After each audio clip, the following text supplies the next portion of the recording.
এখন কত টাকা ভিজিট নিচ্ছেন? 300 টাকা বাড়াতে পারিনি আসলে।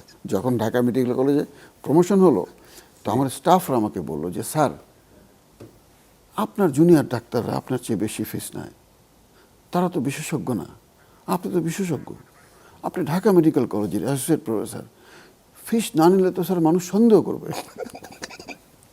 তা আমি বললাম সন্দেহ করার তো কিছু নেই, আমি সরকারি চাকরি করি, সরকারি প্রতিষ্ঠানে চাকরি করি, কি সন্দেহ করবে? কই না স্যার, এত কম ফিস দিলে মান সম্মান থাকে না। তো তখন আমার মনে আছে আমি ফিস 500 টাকা করেছিলাম। আচ্ছা, এটা কত সালে ঘটনা বলছেন? ঠিক ঢাকা মেডিকেল কলেজে আসার পর। আচ্ছা, তো 500 টাকা ফিস করলাম। তো ফিস আবার আমি নেই কেন, সেটার পেছনেও একটা গল্প আছে।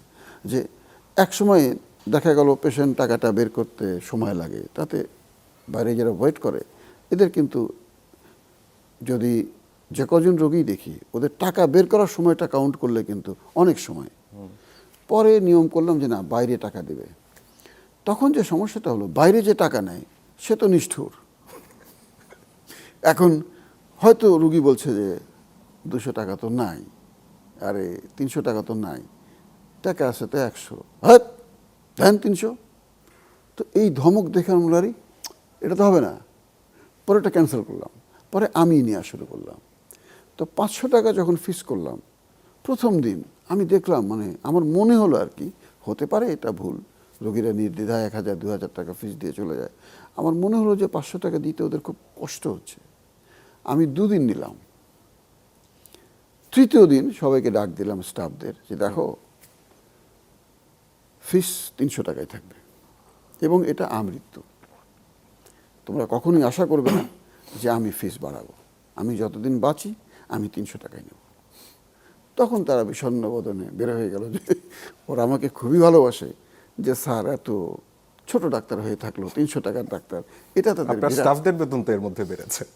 হ্যাঁ, তাদের বেতন সব কিছুরই দাম বেড়েছে, কিন্তু আমার আপনার ফিসে আর ইনফ্লেশন আসে ওইটা আসে না। যেরকম এখন অনেকে যেরকম শুটিংয়ের বিষয়ে যখন, বিজ্ঞাপনের বিষয়ে যখন কথা হয় যে ভাই কত টাকা নেবেন, আমি তো আগে একটা কাজ করছিলেন এত টাকা নিছিলেন, এখন এত টাকা চাইতেছেন কেন ভাই? আমি বললাম ভাই, তখন বেগুনের কেজি কত আসছিল কোন তো? তখন বেগুন আসছিল 10 টাকা কেজি, এখন হচ্ছে 60 টাকা। তো আপনি বাড়ান, আপনি যদি 10 টাকার মধ্যেই থাকেন তাহলে কেমনে হয়? কিন্তু সেই তো 10 টাকার মধ্যেই আছে।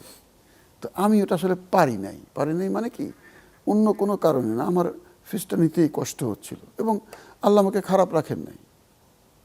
আপনার জীবনে তার মানে টাকা উপার্জনের খুব বেশি প্রয়োজনীয়তা না, আমার যেটুকু ছিল বললাম তো, আমার একটা হার্ট অ্যাটাক হয়েছিল, আমার একটা হার্টের রিং লাগানো আছে, আমি চিকিৎসার সময় টাকাটা ছিল আমার, হাসপাতালের টাকাটা দিতে পেরেছি, আমি খেতে পড়তে পারি, ছেলে মেয়েদের লেখাপড়ার খরচটা আল্লাহ পাক চালানোর সুযোগ দিয়েছেন, তাদের লেখাপড়া প্রায় শেষের দিকে। তো খারাপ কি, এর চেয়ে বেশি টাকার আমার মনে হয় না যে প্রয়োজন আমার ছিল।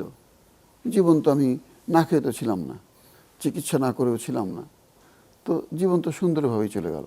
এখন শুধু বাঁচতে চাই নিজে, নিজের স্ত্রী, সন্তানদের নিয়ে।